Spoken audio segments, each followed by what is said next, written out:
The year was 1974, and the air in Kinshasa, Zaire, now the Democratic Republic of Congo, hung thick with heat and anticipation. Muhammad Ali stood alone in his hotel room, staring out at the African skyline, his reflection ghosting back at him from the window. At 32 years old, many believed his best days were behind him. The world had written him off against George Foreman, the youngest heavyweight champion in history, a man who had demolished Joe Frazier, the fighter who had once defeated Ali. If this story has already made you feel something, however small, don't leave without giving back. Comment and tell me where you're watching this video from, and subscribe to the channel. They think I'm done, Ali whispered to himself, his voice carrying none of the bombast the public knew him for. They don't understand what fighting really means.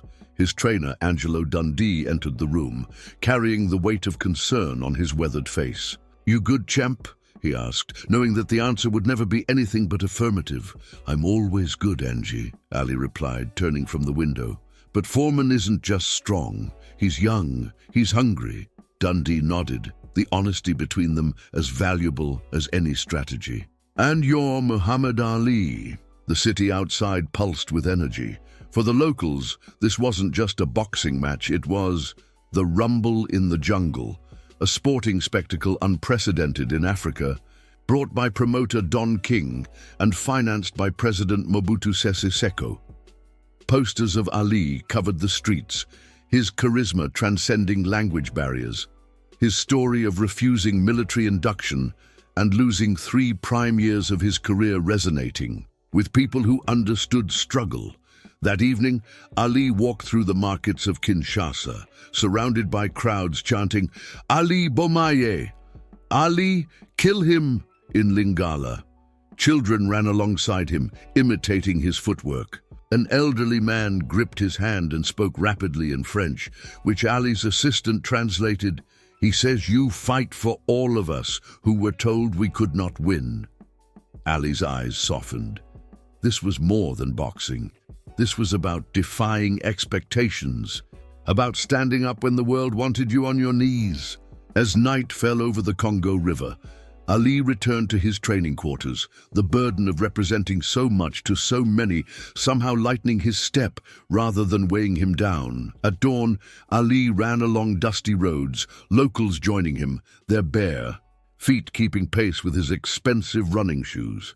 "This isn't just my fight," he told Bundini Brown, his assistant trainer. "When I step into that ring, I'm carrying their hopes too." The stadium was being prepared 20 miles outside Kinshasa. It would hold 60,000 people, most supporting Ali against the fearsome champion who had knocked out 37 of his 40 opponents. Foreman was training in seclusion, punching bags so hard that witnesses swore they'd never seen such power. As Ali completed his final training session, a journalist asked if he feared Foreman's strength. Ali paused, then spoke not with his usual poetry, but with quiet certainty. "Fear isn't in beating the man. Fear is in disappointing those who believe in you when they have so little else to believe in." The Stade du 20 Mai was electric on fight night, the humidity making the air feel solid. President Mobutu watched from a private box decorated with gold-trimmed curtains and diamond-studded fixtures, a display of wealth that contrasted sharply with the poverty beyond the stadium walls. Among the elite spectators were oil tycoons from Texas, European aristocrats wearing watches worth more than most locals would earn in decades, and Hollywood celebrities who had arrived on private jets with champagne flowing freely. George Foreman entered first, his entourage small and serious. A Swiss timepiece worth $50,000 gleamed on his wrist, a gift from a millionaire supporter who had bet a fortune on Foreman to win within 3 rounds. The champion looked invincible, his muscles carved from stone, his expression vacant of doubt. When Ali emerged, the stadium erupted. He wore a silk robe embroidered with his name in golden thread, a present from a wealthy Middle Eastern sheikh who considered Ali not just an athlete, but a spiritual warrior. The contrast was stark. Foreman had corporate America behind him, while Ali had the hearts of the people and the admiration of idealistic millionaires who respected his principles over profit. The ring itself sat under lights that cast everything in dramatic relief. The canvas had been imported from Italy at enormous expense, and the ropes were wrapped in the finest leather. Even the water bottles in each corner were crystal, provided by a luxury goods magnate who wanted his brand associated with the greatest sporting event in African history. As the fighters received final instructions, Ali looked into Foreman's eyes and saw only cold confidence. The bell rang, and immediately Foreman stalked forward, his punches carrying the force of demolition. Ali, contrary to everyone's expectations, didn't dance. He went to the ropes, a strategy so dangerous that Dundee later admitted it nearly gave him a heart attack. Rope-a-dope, Ali would later name it. He covered up, letting Foreman punch himself tired against arms and gloves, occasionally firing back with precise counters that seemed to confuse the champion. The African crowd watched in terror as their hero absorbed punishment. By the end of the third round, Ali's ribs were bruised and his arms ached from blocking Foreman's sledgehammer blows. Between rounds, sitting on a stool that cost more than most cars, lined with rare leather and custom-built by a furniture designer to the ultra-wealthy, Ali listened to Dundee's concerns. "You can't take this punishment, champ," Dundee warned, ice packs pressed against Ali's swelling flesh. Ali looked past him to the crowd, to the faces filled with fading hope. A billionaire boxing enthusiast who had befriended Ali years ago had whispered to him before the fight, "Impossible is just a word that men without vision use." Now, those words echoed in Ali's mind. "Watch me," Ali replied simply. "Round 5 is when he falls." The fourth round was brutal. Foreman, sensing victory, unleashed combinations that would have felled redwood trees. One particular right hand crashed against Ali's jaw with such force that even the wealthy spectators in the front row, accustomed to seeing the best of everything, gasped in collective shock. A Saudi prince who had placed $1 million bet on Ali visibly winced, his diamond cufflinks catching the light as he covered his eyes. Ali's legs buckled momentarily, and the stadium held its breath. Foreman pressed forward, certain the end was near, but Ali clinched, recovered, and survived until the bell. As he returned to his corner, something had changed in his eyes, not defeat, but a deeper understanding of what this moment required. Dundee worked frantically on a cut above Ali's eye, using coagulants that had been specially developed by a pharmaceutical millionaire who had offered his company's latest medical innovations to Ali's team. The trainer's voice was urgent. "You're taking too many shots, Mohammed." Ali's chest heaved with exertion as he sat on his custom stool. The arena lights reflected off the perspiration on his dark skin, creating an almost ethereal glow around him. This was the pivotal moment, not just of the fight, but perhaps of his entire comeback journey.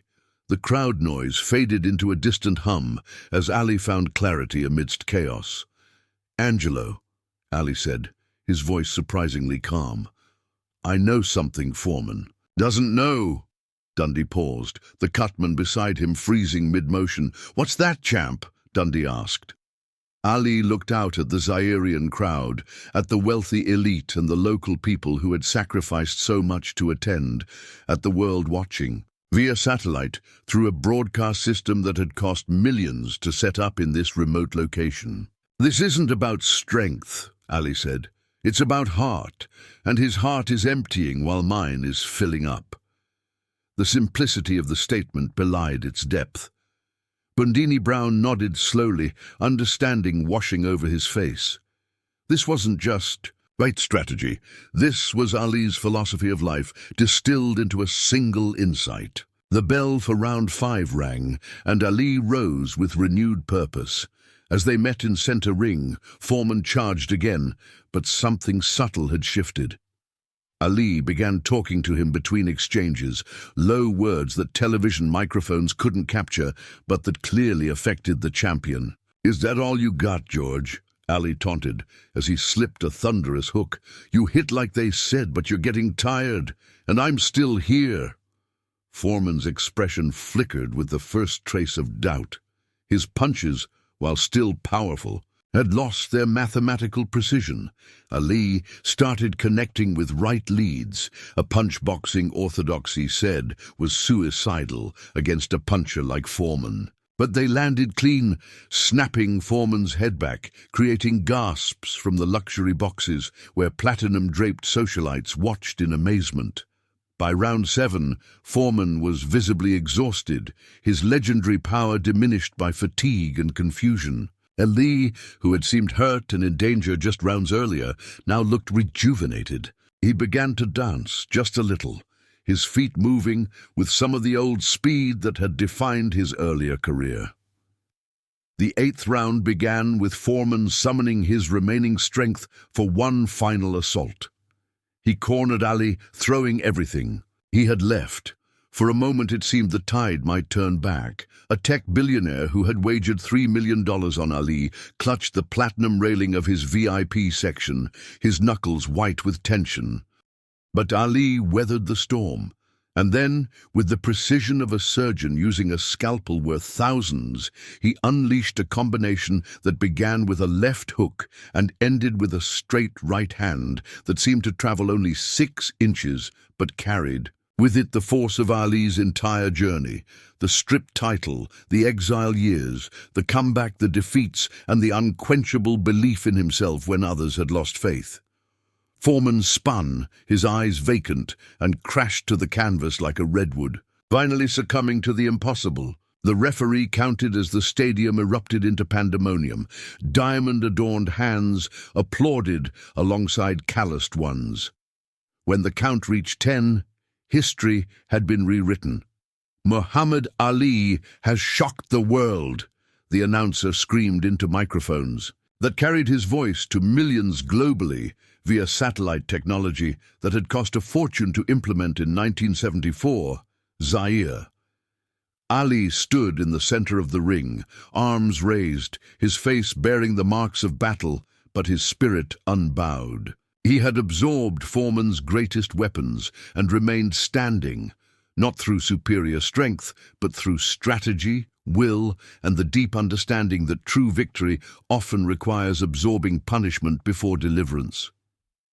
In his dressing room afterward, surrounded by celebrating team members and dignitaries wearing enough combined wealth to fund small nations, Ali sat quietly for a moment. A reporter pushed through the crowd, microphone extended.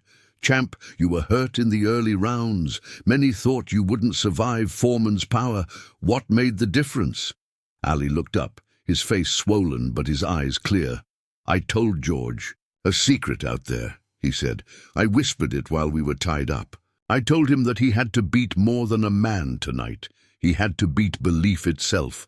The celebrations continued long into the Kinshasa night. President Mobutu hosted a reception where gold-plated serving dishes carried exotic delicacies and champagne flowed from fountains.